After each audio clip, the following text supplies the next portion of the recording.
Good day, nurses. Now let's discuss your peripheral arterial disease. So when we say peripheral arterial disease, this is a chronic progressive narrowing or occlusion of arteries in the lower extremities due to atherosclerosis. So here in your PAD or in your PAD, meron tayong mga tatlong classification or subtypes. First, we have your atherosclerosis obliterans. Second one is your thromboangiitis obliterans or the Buerger's disease. And the third one is your Raynaud's disease. Okay, so these are the three types or common types ng peripheral arterial disease. Again, pag peripheral arterial disease, from the word arterial, ibig sabihin ang problema natin sa artery. Okay, usually ang inaapektuhan nito, it's either the upper or the lower extremities. So isa-isahin natin sila. The first one natin is your arteriosclerosis obliterans. Okay, para lang din tong angina or your coronary artery disease. Pero kapag CAD kasi, ang problema natin dito ay nasa puso. Pero kapag yan ay arteriosclerosis obliterans, ang problema natin is yung ugat na nandoon sa lower extremities or upper extremities. Again, parehas lang sila may narrowing because of fat deposition. Okay, again, pag arteriosclerosis yan, this is a chronic progressive occlusive disease that affects the medium and large arteries in the lower extremities due to atherosclerosis. Okay, yung atherosclerosis na yan, siya yung dahilan kung bakit may obstruction. Pag may obstruction, nagdi-decrease yung arterial blood flow. Okay, so proceed tayo sa ating mga risk factors. Okay, so risk factors nito, we have hypertension, smoking, diabetes mellitus, obesity, and hyperlipidemia. Same lang din naman kapag hypertension, remember may vasoconstriction. Nagnanarrow na yung blood vessels natin. Pag smoking naman, may effect siya na vasoconstriction. Diabetes mellitus, viscous yung blood, malapot. Kaya risk siya for injury or fat deposition. And obesity, dahil sedentary lifestyle siya, nag-i-increase yung kanyang lipids in the blood. Kaya risk siya for occlusion or fat deposition. So, proceed tayo sa ating pathophysiology. Okay? So, always remember, may cholesterol and inflammation. Pag yan ay arteriosclerosis obliterans, nagkakaroon ng fat deposition plus inflammation. This cholesterol and inflammation causing narrowing sa lumen ng artery natin. Pag nagkaroon ng narrowing sa lumen, nagdi-decrease yung blood flow. Pag nag-decrease yung blood flow, magdi-decrease yung oxygen supply that can result to ischemia. Remember, sabi natin kailangan ng ating katawan ng oxygen for them to function properly. Kaya kapag decrease ang oxygen supply sa katawan, magkakaroon ng shifting ng aerobic to anaerobic respiration. Ang problema natin pag anaerobic respiration, meron siyang byproduct na lactic acid. This lactic acid causing pain. Doon sa angina natin, chest pain. Pero dito, pain siya sa lower extremities. At ang tawag natin sa pain na yun ay your intermittent claudication. Okay? It's your intermittent claudication. This is the pain na nakikita natin kapag merong arteriosclerosis obliterans. Okay? Meron siyang intermittent claudication. What is intermittent claudication? Ano bang characteristic kapag may intermittent claudication? Usually, class, kapag may intermittent claudication yan, okay, this is the hallmark. Okay? Hallmark manifestation for your peripheral arterial disease. Sa PAD natin, lahat ng ating PAD na sakit ay merong intermittent claudication. Yan ang tawag natin sa pain kapag may PAD. Ano bang characteristic ng intermittent claudication? Usually, nagkakaroon yan ng cramping. Okay? Cramping pain.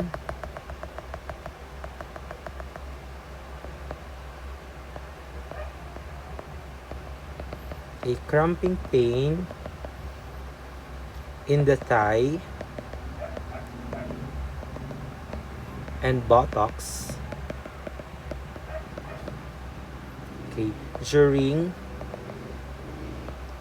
walking, but can or relieve by rest.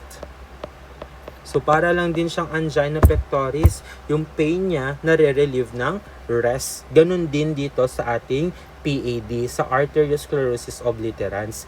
Nawawala daw yung pain kapag siya ay nagre-rest. So, kapag once na merong intermittent claudication, ito lang ang kailangan natin gagawin.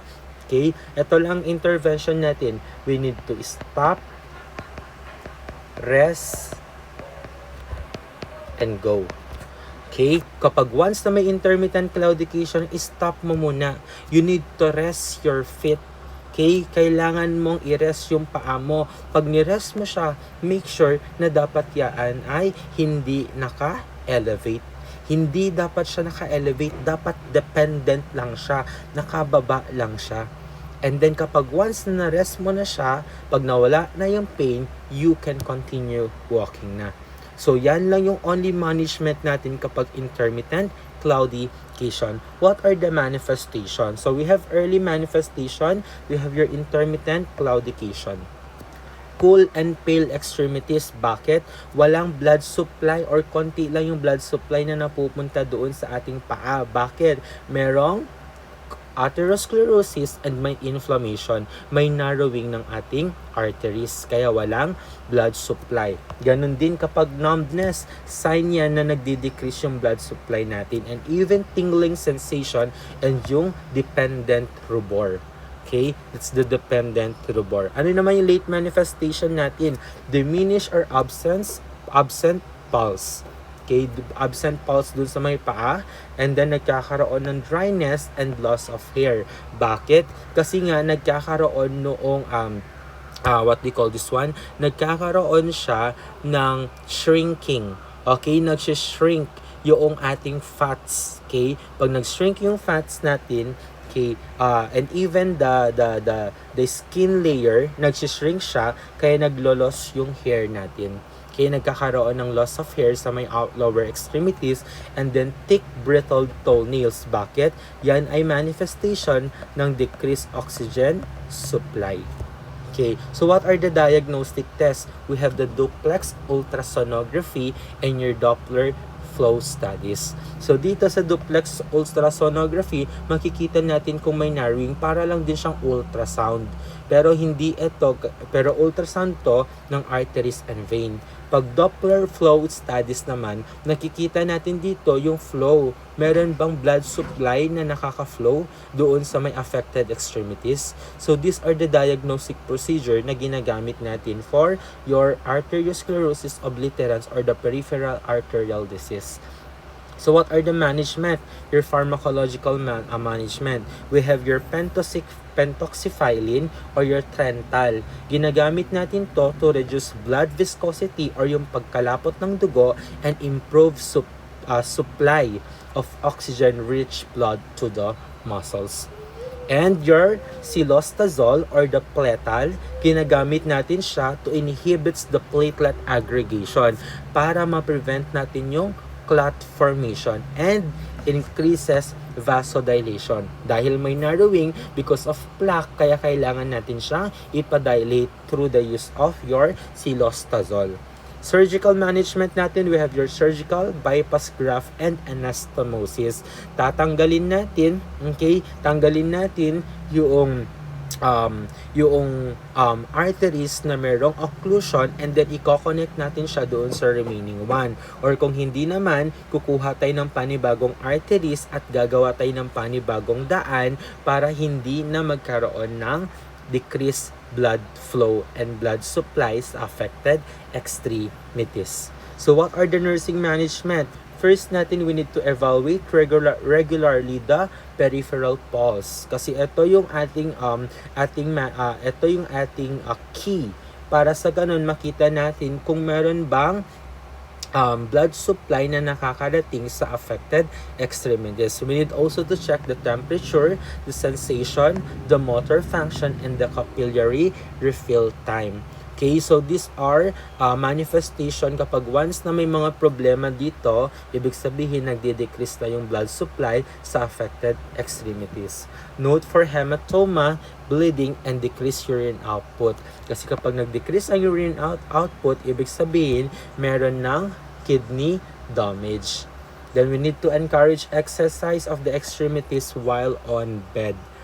Okay? And then, para ma-prevent natin dito yung venous stasis. Kasi pag kapag yan ay at rest lang siya, ang tendency na a-accumulate yung ating blood. Kaya mag-reach yan for, risk yan for clot formation. And then teach patient to avoid leg crossing, kasi kapag nag-leg crossing ka, maiipit yung arteries natin, mas lalong magdi-decrease yung blood supply. And encourage lifestyle changes. Okay, yung mga diet, i-decrease mo na yung mga fat intake and cholesterol. And avoid smoking, because smoking, it can cause vasoconstriction. May plaque deposition na, nag-smoke ka pa, mas lalong sisikip ang daluyan ng dugo. That is your arteriosclerosis obliterans. Next naman natin, we have your thromboangiitis obliterans. Pag sinabi nating thromboangiitis obliterans, ito ay may clot plus inflammation. Okay? So may clot na, may inflammation pa, sumisikip yung daluyan ng dugo. So this is a disease characterized by recurring inflammation of the medium and small arteries in the and veins of the lower extremities. So ang affected pa rin dito ay paa. Affects the small arteries and vein in lower extremities. This is also known as the Buerger's disease. This is most common in male, usually 20 to 40 years old. Anong cause niya? Unknown. Pero ang most common risk factor natin kapag yan ay thromboangiitis obliterans, ang most common risk factor ay smoking. Okay? Common risk factor nito ay smoking.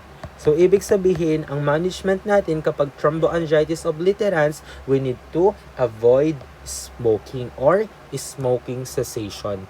Kailangan wag muna siyang mag-smoke, kasi nga, pag nag-smoke siya, nagkakaroon ng clot and inflammation. Plus, may vasoconstriction pa. Mas lalong sisikip ang daluyan ng dugo. Meron ba tayo ditong intermittent claudication?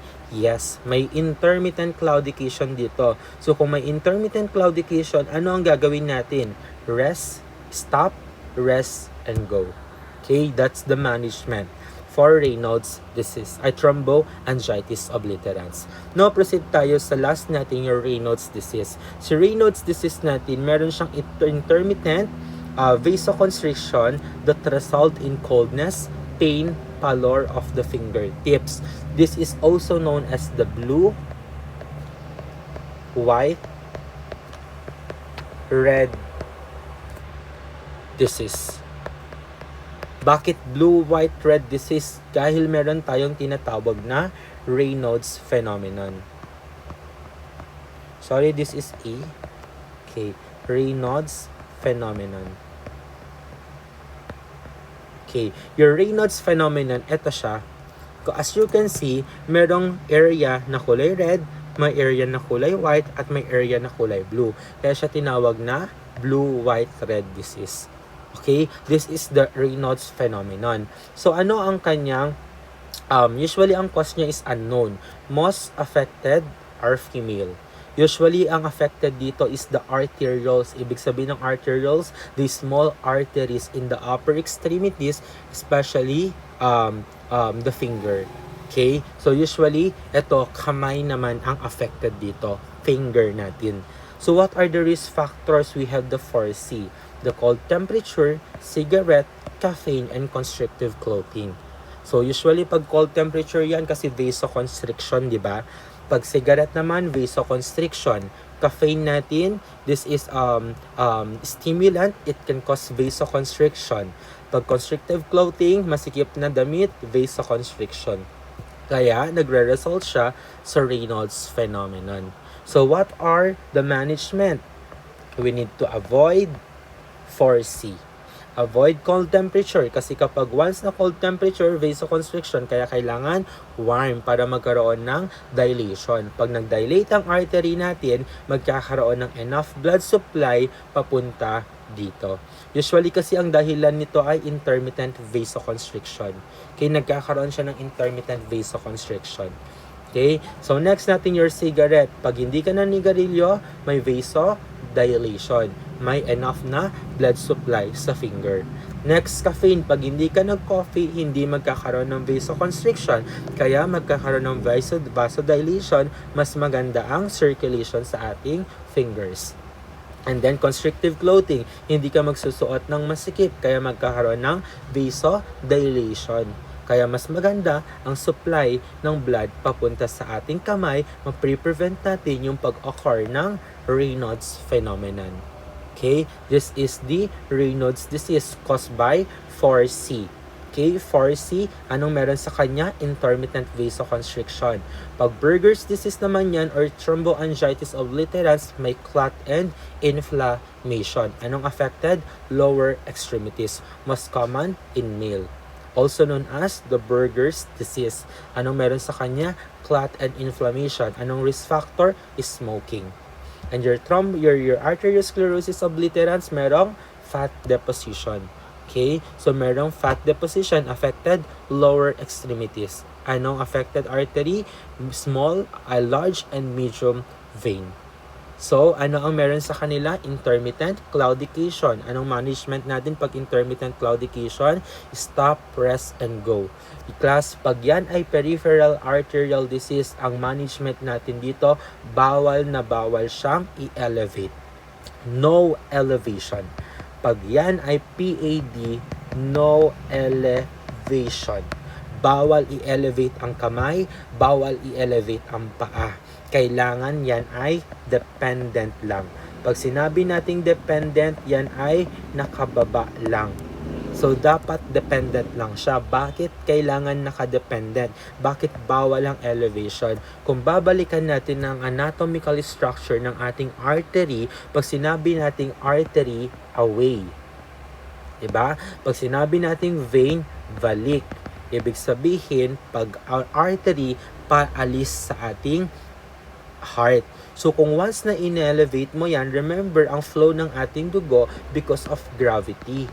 So, nakasalalay lang yan sa gravity. Kung in-elevate mo ang paa, mahihirapan umangat yung dugo papunta doon sa may extremities. Nag-decrease na ang blood flow dahil yan ay in-elevate mo, tapos meron pa siyang occlusion, meron pa siyang inflammation and clot, meron pa siyang intermittent vasoconstriction. Mas lalong magde-decrease yung blood supply. Unlike kapag yan ay nilow mo, binaba mo yung paa, dare-diretso lang yung daloy ng dugo. PAD, no elevation. Pag yan ay peripheral vascular disease, PVD, yes to elevation. Okay? Yes to elevation, no to elevation. No to dependent. Okay? Yes to elevation. Pwede daw siyang i-elevate. Bakit? Kapag once na vein, balik sa heart. So, papunta na yan sa dugo. Sabi natin, gravity ang nagpapadaloy ng dugo. Pag once na tinaas mo yan, dare-diretso lang yung dugo pabalik sa ating heart. So, again, don't forget, basta management at tinatanong, arterial, no elevation. PVD, yes to elevation. This is your peripheral arterial disease.